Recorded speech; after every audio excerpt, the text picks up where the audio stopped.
प्रतीत होता है हम दक्षिण की ओर पहुंच चुके हैं। मूषक जी, अब तो हम ऋषि अगस्त्य के तप स्थल के निकट ही होंगे ना?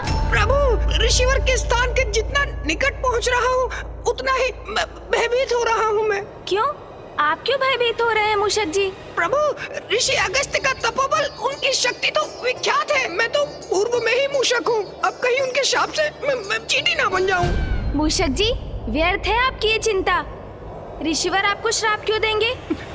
प्रभु, आप उनकी पत्नी को उनके कमंडल से मुक्त करवाकर नदी में परिवर्तित करने जा रहे हैं, फिर भी पूछ रहे हैं कि वो शाप क्यों देंगे? मूषक जी, किसी भी बड़े उद्देश्य को पूर्ण करने में संकट तो आते ही है ना, किंतु उन पर विजय पाने के लिए ध्यान सदैव अपने उद्देश्य पर ही रखना चाहिए, मार्ग में आने वाले संकट और कठिनाइयों पर नहीं।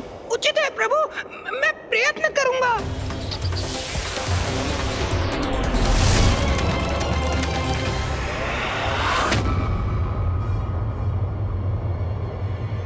वो देखिए मूषक जी, वो रहे ऋषि अगस्त्य। प्रभु के कहने पर भी मैं भयमुक्त होकर ऋषिवर के निकट जाने का साहस ही नहीं जुटा पा रहा हूँ। मूषक जी, क्या हुआ? आपने अपनी गति धीमी क्यों कर ली? चलिए अब शीघ्र नीचे उतरिए। प्रभु, मेरा सुझाव मानिए तो आपको जो भी उपाय करना है यही ऊपर से कर लीजिए प्रभु। शीघ्रता से हमारा कार्य संपन्न भी हो जाएगा, फिर नीचे जाने की आवश्यकता ही क्या है। मूषक जी, ये क्या कह रहे हैं आप? क्या ये विचार है आपका कि मैं ऋषिवर का कमंडल उठाकर यहाँ से ओझल होकर ये कार्य संपन्न करूँगा? उत्तम, अति उत्तम योजना है प्रभु। आप ना ऋषिवर का कमंडल उठा लीजिए, अपने हाथ में लेते ही उसे पलट दीजिएगा। हो गया कार्य पूर्ण, और इस प्रकार अति शीघ्र हमारे उद्देश्य की पूर्ति होगी, और जब तक ऋषि अगस्त्य के नेत्र खुलेंगे हम यहाँ से जा चुके होंगे प्रभु। मूषक जी, हम यहाँ चौर्य कर्म करने नहीं आए हैं। हम सर्वप्रथम ऋषि अगस्त्य को उनके तप से बाहर निकालेंगे, समझाने का प्रयास करेंगे उन्हें, और उसके लिए तो आपको सर्वप्रथम नीचे उतरना होगा। जी प्रभु। स्मरण रखिए मूषक जी, किसी अनुचित कर्म का विचार भी हमारे प्रयासों को निरर्थक कर देगा। क्षमा कीजिएगा प्रभु, मैं नीचे उतरता हूँ प्रभु।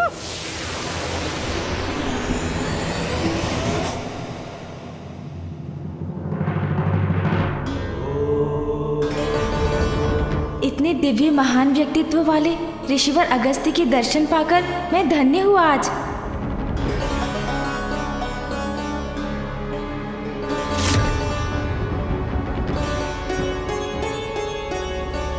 पुत्र, तुम्हें कावेरी नदी को मुक्त कराना होगा ताकि इसका जल जन जन तक पहुंच सके। ऋषिवर अगस्त्य का ध्यान मुझे भंग करना ही होगा ताकि मैं संपूर्ण वन्य जीव जंतुओं, वृक्ष आदि व मनुष्यों के प्राण रक्षित कर सकूं। प्रभु, जो भी करना है शीघ्र करिए ना, जिससे हम भी शीघ्र यहाँ से प्रस्थान कर सके। मूषक जी, ऋषिवर को उनके तप से बाहर लाने की उचित युक्ति का विचार करने दीजिए मुझे। युक्ति का विचार? अर्थात प्रभु, अभी तक कोई युक्ति, कोई योजना नहीं है आपकी? मूषक जी, बड़ी सूक्ष्मता से योजना पर विचार करने की आवश्यकता है, जो मैं करने का प्रयास कर रहा हूँ, और आप बार बार कुछ कहकर जिसमें बाधा डाल रहे हैं। यदि आपके पास कोई उत्तम योजना है तो आप क्यों नहीं बता देते मुझे, और यदि नहीं है तो मुझे शांति से विचार करने दीजिए। जी प्रभु। ऋषिवर का ध्यान कैसे भंग होगा? व्यवधान से प्रभु। व्यवधान से अर्थात? हाँ प्रभु, तीव्र वायु प्रवाह से आंधी उत्पन्न करिए आप। आंधी।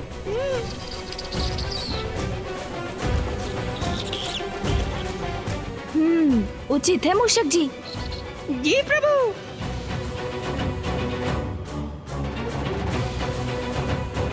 क्षमा कीजिएगा ऋषिवर, किंतु मैं विवश हूँ। मुझे इस क्षेत्र के उद्धार के लिए ये आंधी उत्पन्न करनी पड़ रही है।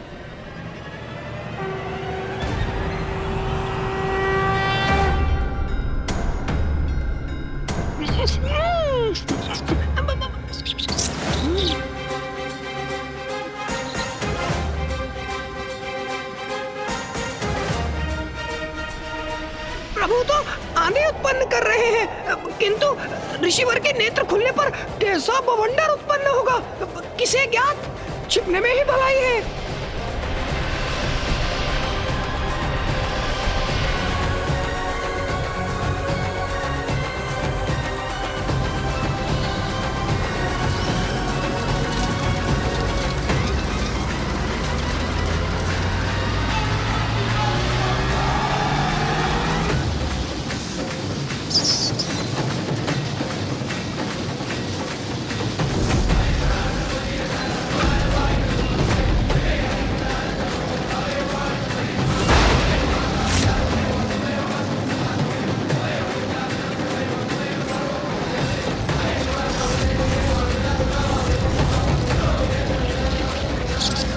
ये आंधी तो ऋषिवर तक पहुंचने ही वाली है।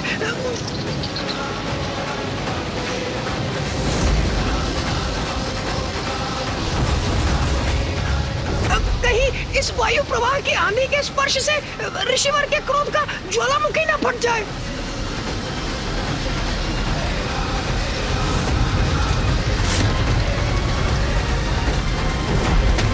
अब शीघ्र भंग होगा ऋषिवर का ध्यान।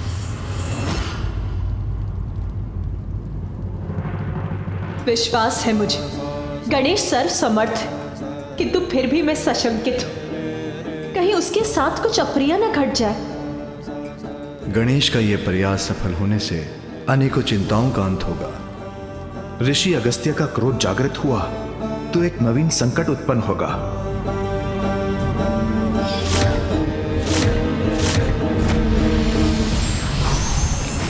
कैसी विकट परिस्थिति है ये।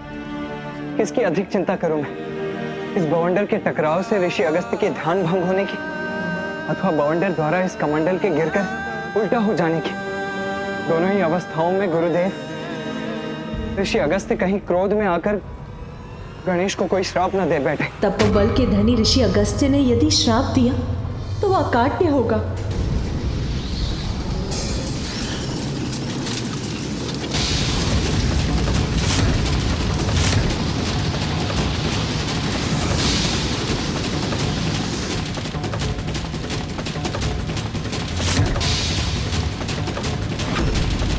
प्रतीत होता है ऋषिवर का कमंडल अब गिरने ही वाला है।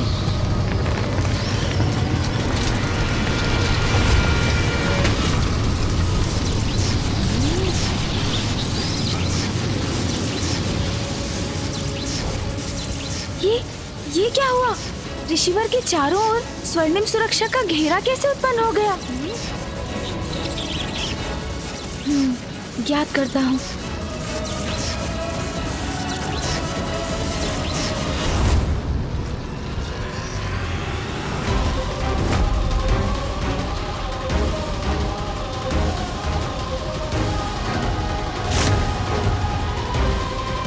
ये क्या? ये बवंडर तो इसी ओर लौट रहा है। हाँ प्रभु। मूषक जी सावधान।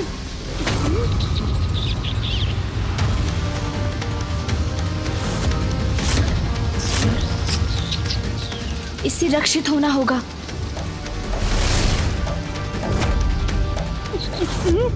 अब मैं कैसे बचूं?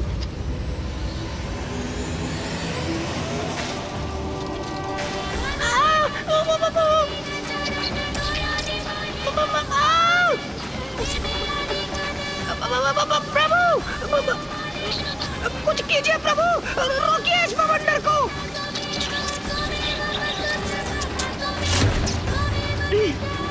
इस बवंडर को आकाश की ओर धकेल देता हूँ मैं।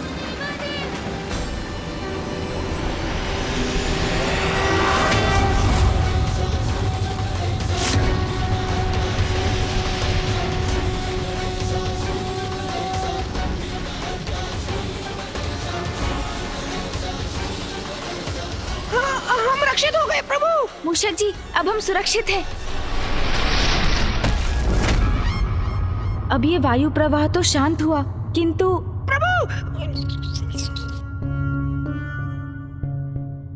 प्रभु, इस बवंडर ने तो उलटकर मेरी ही दुर्दशा कर दी। हाँ मूषक जी, हमारा ये उपाय तो व्यर्थ हुआ। अब कुछ और सोचना होगा। और सोचना होगा? आप सोचिए प्रभु, मैं तो तनिक विश्राम कर लेता हूँ। इन टहनियों के प्रहार भी विद्युत के प्रहार समान प्रतीत हो रहे थे मुझे। विद्युत, सुना ना आपने प्रभु, विद्युत। हाँ हाँ, आपने अभी कहा था कि जैसे आपको लगा विद्युत प्रहार हो रहे हैं आप पर। नहीं प्रभु, मैं ये कह रहा हूँ विद्युत का प्रभाव अवश्य होगा रिसीवर पर, उससे इनका ध्यान अवश्य भंग होगा। हाँ, कदाचित ये उचित रहेगा मूषक जी।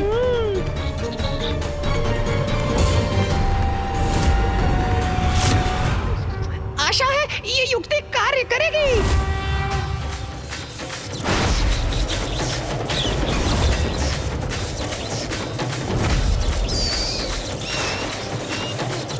मैंने वायु का सुझाव दिया था तो विद्युत के समान प्रतीत हुआ था। अब विद्युत के सुझाव से कहीं अग्निवार ना हो जाए मुझ पर। मेरा तो छिपना ही उचित है।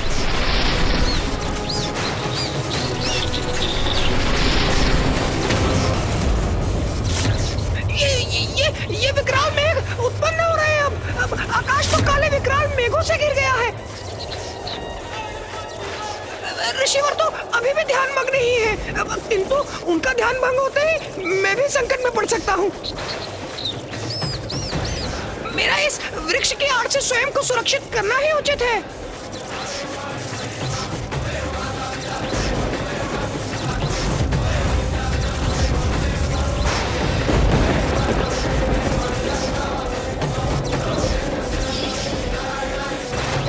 प्रभु के समान मैं भी वृक्ष के ऊपर चढ़कर ही सुरक्षित हो सकूंगा।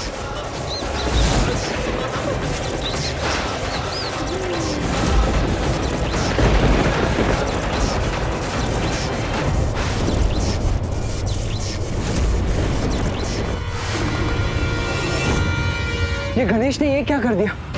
विद्युत के प्रहार से ऋषि अगस्त्य अवश्य क्रोधित हो जाएंगे। पुत्र गणेश, हमारी चिंता मुझे व्याकुल कर रही है।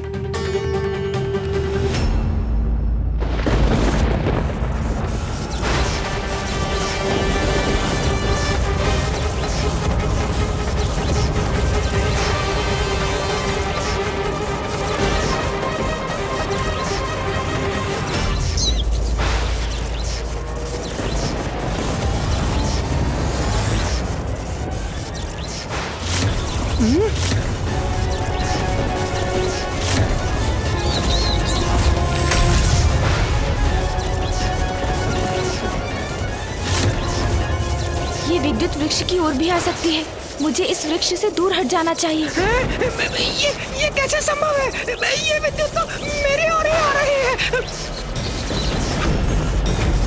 प्रभु,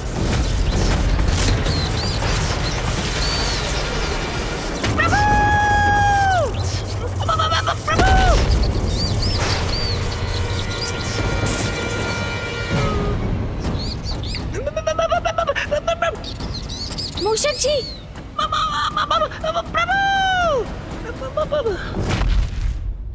आप कुशल तो है ना मूषक जी? वृक्ष के ऊपर क्यों चढ़ गए थे आप? वृक्ष विद्युत को अपनी ओर आकर्षित करता है, ये तो आपको भी ज्ञात होगा ना मूषक जी? हाँ प्रभु।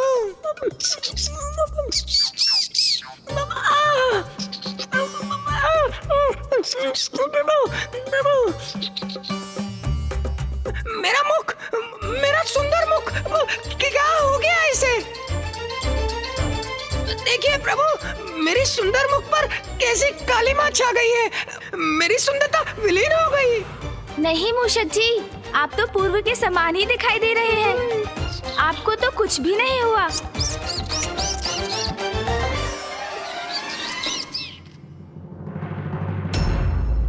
मूषक जी, बवंडर और विद्युत तो ऋषिवर का स्पर्श भी नहीं कर सके।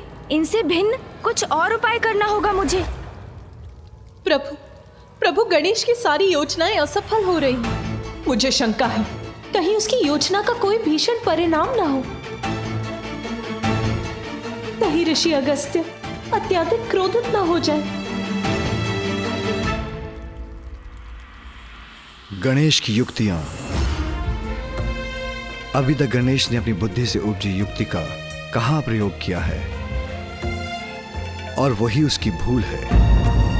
बुद्धि का देवता है वो, उसे अपनी बुद्धि से युक्ति लगानी होगी, तभी सफल होगा वो। प्रभु, अब तो कदाचित भूकंप भी ऋषिवर को उनके तप से बाहर ला सकता है। हाँ प्रभु, मैंने विचार कर लिया है। नहीं मूषक जी, मुझे क्षमा कीजिए। मुझे ज्ञात है आप मेरी सहायता करने का प्रयास कर रहे हैं, किंतु अब नहीं। मैं आपके सुझाव लेता रहा, वो मेरी भूल थी, किंतु इस बार तो मैं अपनी बुद्धि की युक्ति पर ही चलूंगा।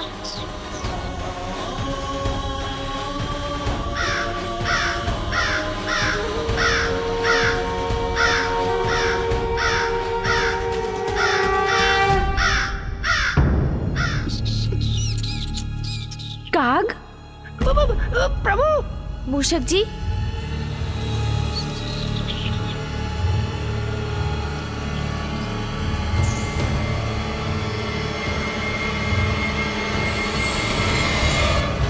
युक्ति तो मिल गई मूषक जी।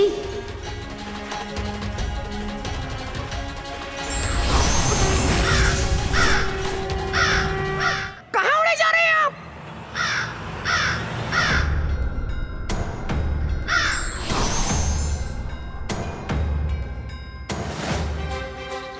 प्रभु, मुझे यहाँ अकेले छोड़ गए।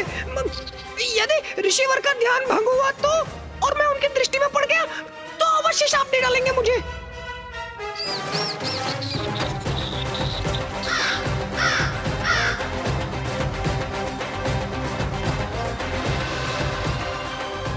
यदि मैंने ऊपर से कमंडल तक पहुंचने की चेष्टा की तो ऋषिवर का सुरक्षा घेरा अवश्य मुझे रोक देगा। कदाचित मुझे नीचे से धरती के भीतर से कमंडल तक जाना चाहिए।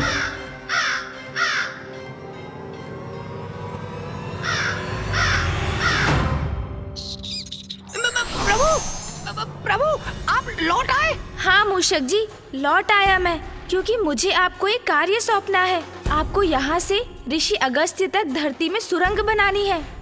सुरंग का निर्माण करना है ऋषिवर तक? हाँ मूषक जी, जिससे मैं सुरंग के मार्ग से ऋषि अगस्त्य तक पहुँच सकूं। विलंब मत कीजिए आप। जैसे आपकी आज्ञा प्रभु। यदि मुझे कुछ हो जाए तो स्मरण रखिएगा कि मैंने अपने प्राण न्यौछावर कर दिए अपनी स्वामी भक्ति में। मैं हूँ ना मूषक जी, फिर क्यों चिंता कर रहे हैं आप? आपको कुछ नहीं होगा, आप शीघ्रता कीजिए, अपना कार्य आरंभ कीजिए आप। जी प्रभु।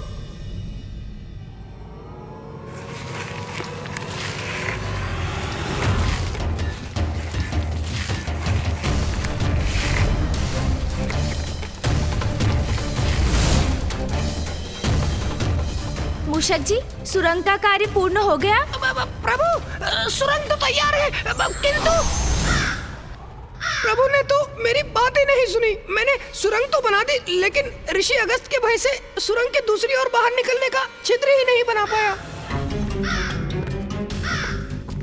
ये क्या? मूषक जी ने तो कार्य अधूरा ही छोड़ दिया। सुरंग से बाहर निकलने के लिए छिद्र मुझे ही बनाना होगा।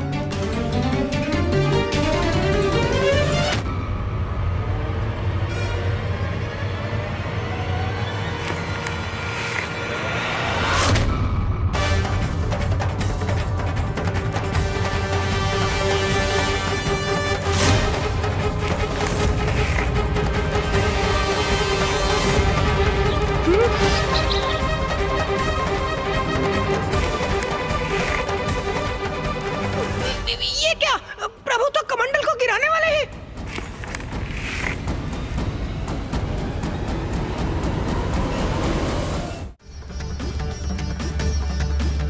ऋषिवर के कमंडल के गिरने से कहीं अस्त्र का अनर्थ ना हो जाए।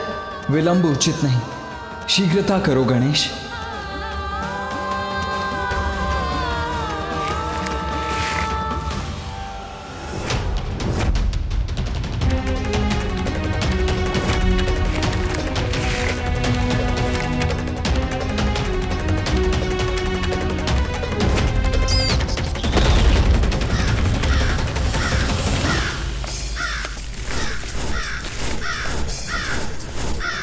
कमंडल तो पुनः स्थित हो गया।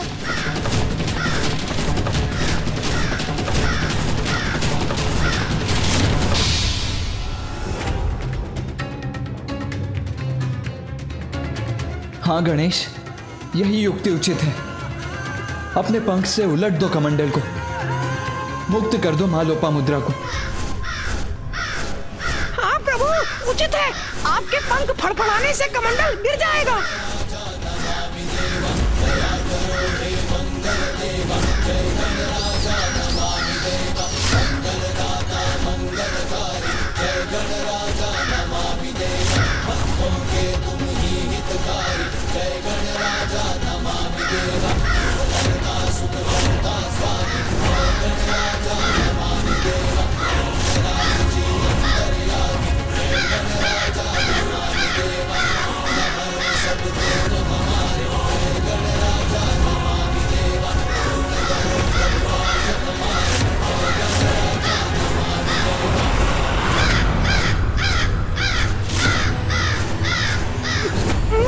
ऋषिवर का ध्यान भंग हो गया।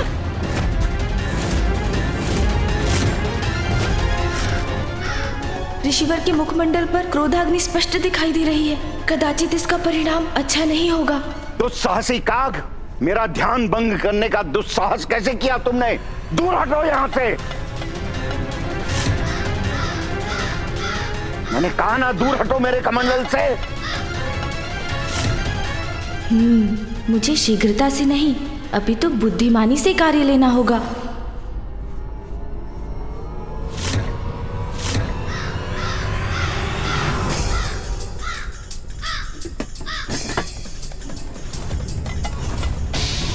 इस काग का इतना दुस्साहस मेरे कमंडल का जल पीने को आतुर है।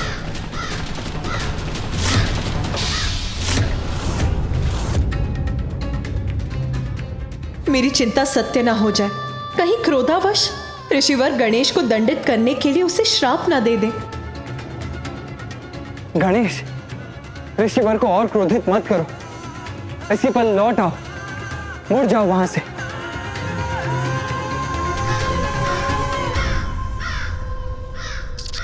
प्रभु संकट में है। नहीं नहीं, मुझे उनकी सहायता के लिए कुछ करना होगा।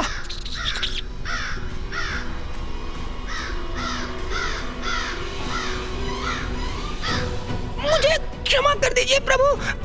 मेरे पांव तो ऋषि अगस्त के भय के कारण जड़ हो गए हैं, आगे ही नहीं बढ़ रहे।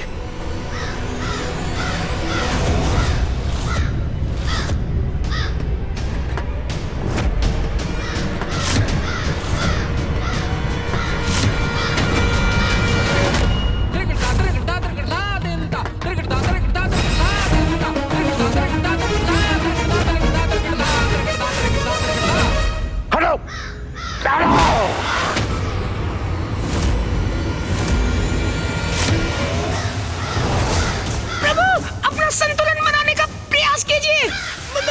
प्रभु तो नीचे गिर रहे हैं।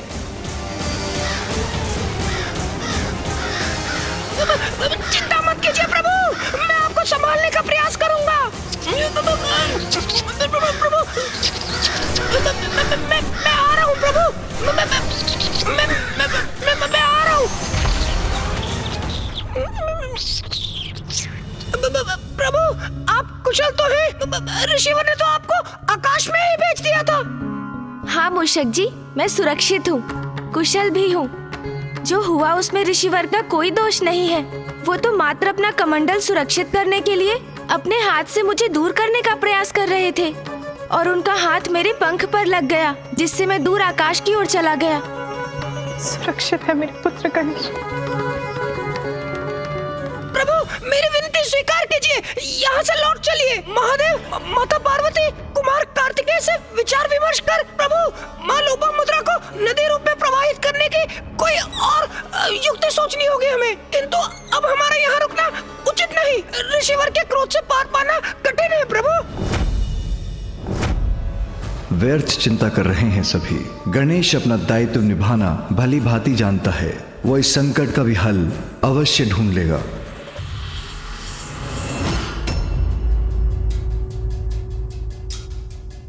अब दूर हट गया वो काग, पुनः ध्यानस्थ होता हूं मैं।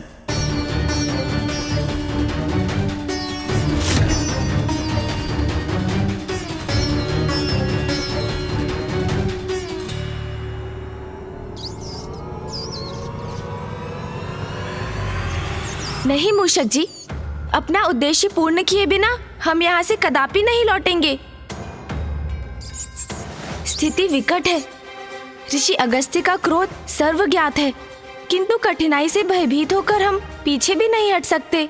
मूषक जी, जब तक माँ लोपामुद्रा कावेरी नदी के रूप में ऋषिवर अगस्त्य के कमंडल से बाहर नहीं आ जाती, मैं यहाँ से नहीं लौट सकता। चाहे इसका कुछ भी परिणाम हो, वो स्वीकार है मुझे। और इसलिए मैं पुनः प्रयास करने जा रहा हूँ मूषक जी।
तुम पुनः आ गए काग। दूर हटो, दूर हटो, दूर हटो मेरे कमंडल से।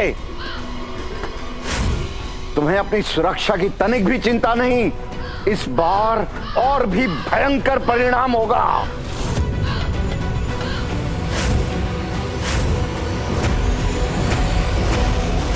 दूर हटो, दूर दूर हटो। काग, तुमने मेरी चेतावनी सुनी नहीं। दूर हटो यहां से।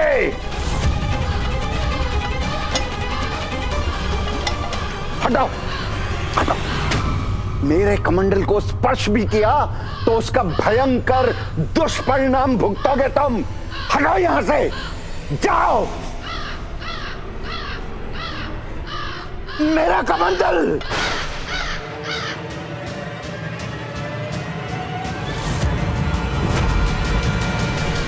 उद्दंड काग, इस कमंडल को सुरक्षित स्थान पर रखते ही तेरी उद्दंडता का कठोर दंड दूंगा मैं।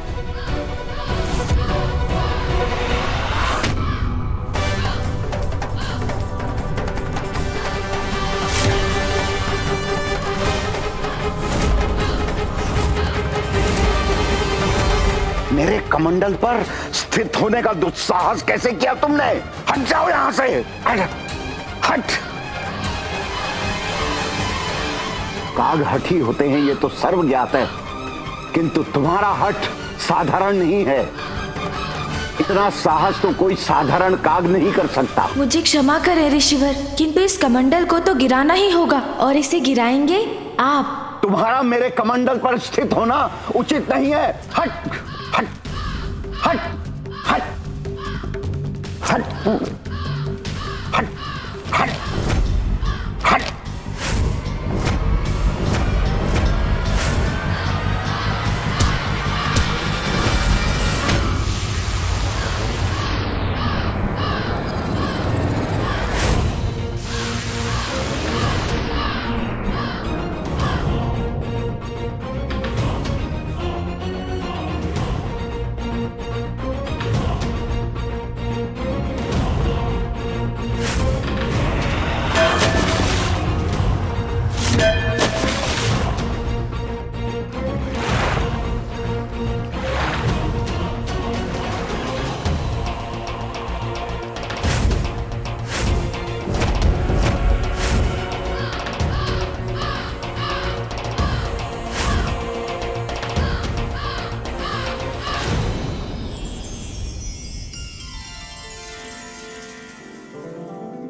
माता, आप कमंडल से बाहर आइए।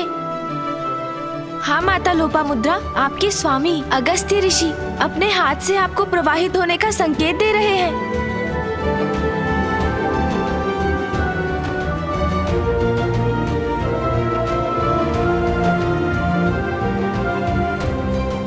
सारे जल को प्रवाहित कीजिए माता। प्रणाम माता लोपामुद्रा।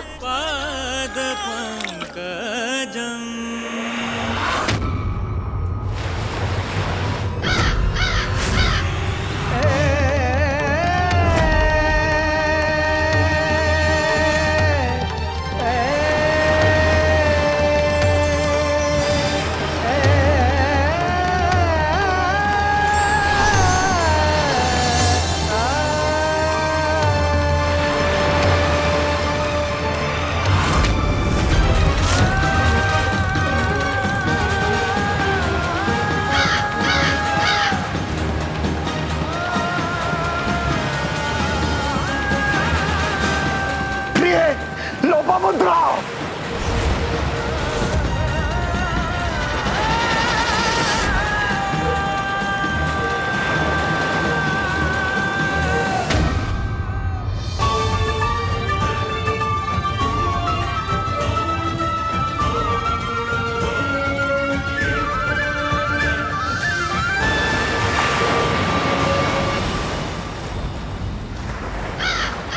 इतना बड़ा अनर्थ कैसे किया तूने? प्रभु, अब ऋषिवर के क्रोध से अपनी रक्षा कैसे करेंगे आप? दुष्ट काग, रुक, मैं तुझे श्राप देता हूं। ऋषिवर का क्रोध अपने चरम पर पहुंच चुका है।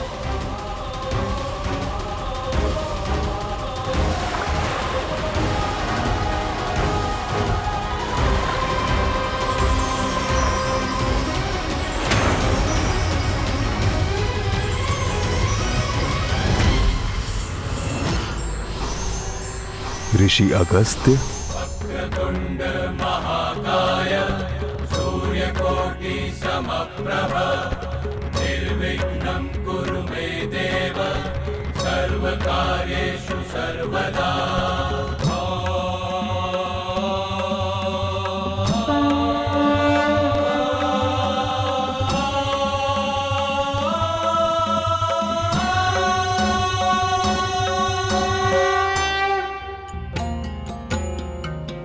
प्रणाम प्रभु महागणपति, प्रणाम प्रथम पूज्य गणेश। मेरी ही प्रेरणा से जग कल्याण हेतु गणेश ने आपके कमंडल में बाधित नदी को मुक्त कराकर उन्हें प्रवाहित किया। प्रभु, मोहवश कितनी बड़ी भूल कर बैठा मैं। जन कल्याण में बाधित बन बैठा, नियति को बाधित किया मैंने, और यह भी ना समझ सका कि काग रूप धारण कर प्रथम पूज्य गणेश स्वयं मुझे उचित कर्म करने का संकेत दे रहे हैं। मुझे क्षमा कर दीजिए प्रभु, मुझे क्षमा कर दीजिए, क्षमा कीजिए महागणपति, क्षमा करे प्रभु। मैं बहुत लज्जित हूं प्रभु, बहुत लज्जित हूं, मुझे क्षमा कर दीजिए। एक ऋषि, एक तपस्वी होकर आसक्तिवश मैं अपने को मुक्त नहीं कर सका। सदा जन कल्याण मेरा उद्देश्य रहा, किंतु आसक्तिवश मैं ही उसमें बाधा बन गया। सबको सुख पहुंचाने वाली, धरती को जल से सींचने वाली नदी को मैंने रोक रखा। बहुत बड़ी भूल हो गई मुझसे प्रभु, बहुत बड़ी भूल हो गई। मुझे क्षमा कर दीजिए, मुझे क्षमा कर दीजिए प्रभु, मुझे क्षमा कर दीजिए, मुझे क्षमा करे परम पूज्य गणेश जी।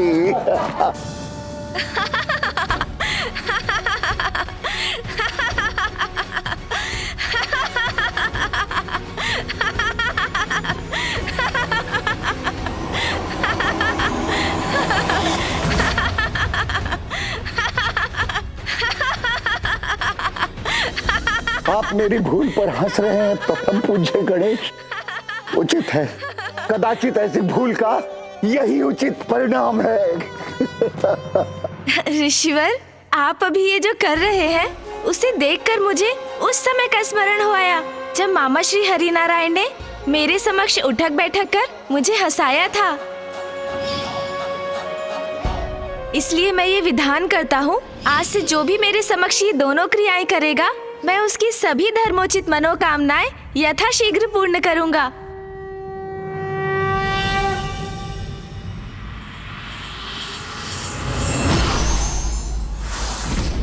और ऋषिवर, आप भी मुझे क्षमा करें। मेरा आशय आपको दुख पहुंचाने का कदापि नहीं था।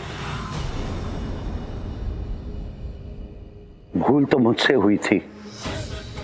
मेरे द्वारा सागर जलपान से ही यहाँ सूखा पड़ा था। उसी सूखे की समाप्ति के लिए नदी प्रवाहित करना चाहता था, किंतु पत्नी प्रेम वश में उसमें स्वयं बाधा बना। ये भी भूल गया कि लोपामुद्रा का जन्म दक्षिण के अकाल को समाप्त करने के लिए ही हुआ था।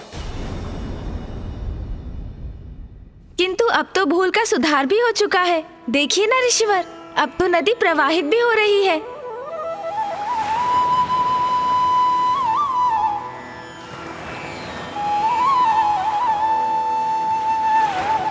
इतना पावन जल, इतना स्वच्छंद बहाव, धन्य है, धन्य है।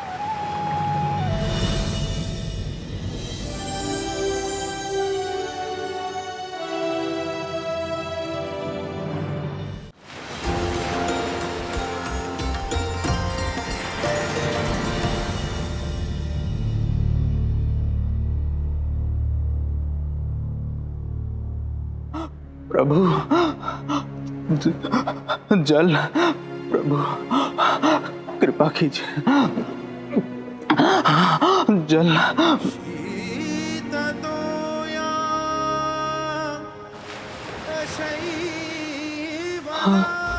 ये मेरा भ्रम है या वास्तव में जलधारा की ध्वनि? परमानंदे कुरु करुणामय कातरवंगे तव तट निकटे यस्य निवासः खलु वै। प्रभु, आप धन्य हैं। आपने मेरी प्रार्थना सुन ली।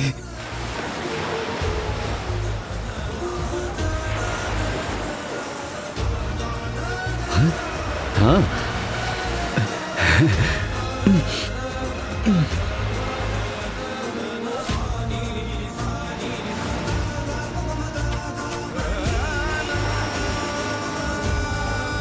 इस नदी के जल ने तो हमें तृप्त कर दिया।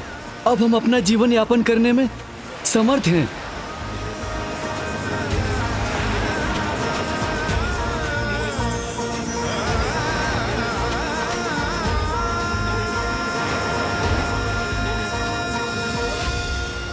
जल से परिपूर्ण हो गया हमारा जीवन।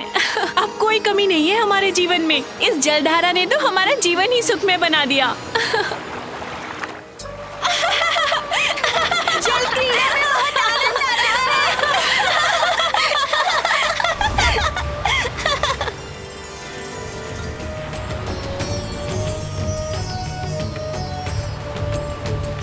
धन्य है कावेरी नदी, धन्य है विघ्नहर्ता गणेश जी, जिन्होंने मेरे मोहपाश को मिटाया, मेरे सत्कर्म के मार्ग में आए विघ्न को दूर किया, लोपामुद्रा को कावेरी नदी के रूप में मुक्त किया।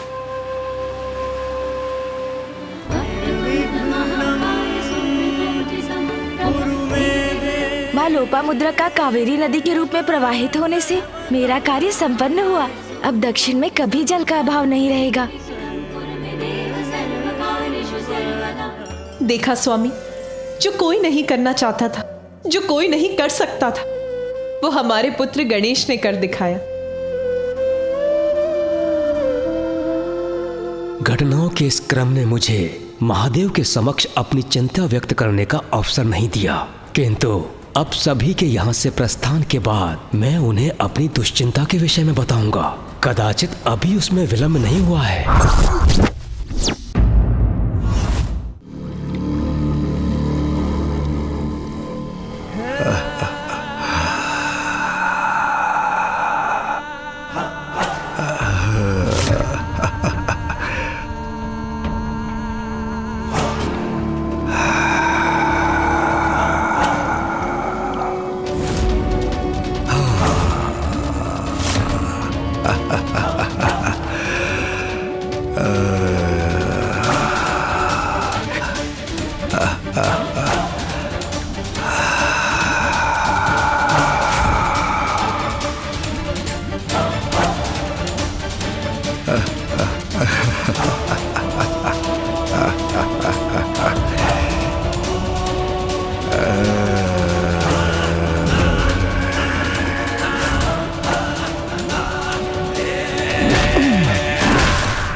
मनोरंजक है तुम्हारी क्रीड़ा,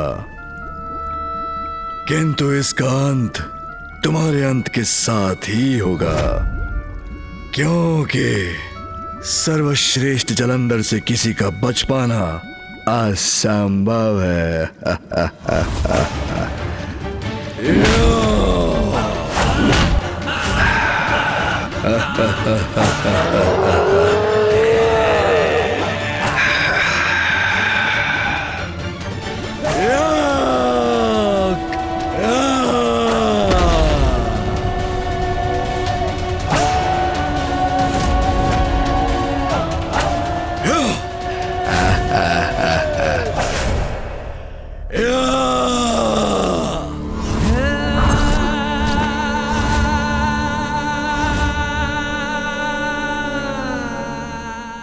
शक्ति और युक्ति का प्रयोग यदि लोक कल्याण के लिए किया जाता है तो उसकी सराहना होती है, किंतु उसका प्रयोग यदि स्वयं के स्वार्थ और किसी को आहत करने के लिए किया जाए तो स्वयं के लिए घातक हो सकता है। धार्मिक वीडियो सबसे पहले देखने के लिए हमारे चैनल को सब्सक्राइब करें और बेल आइकन दबाएं।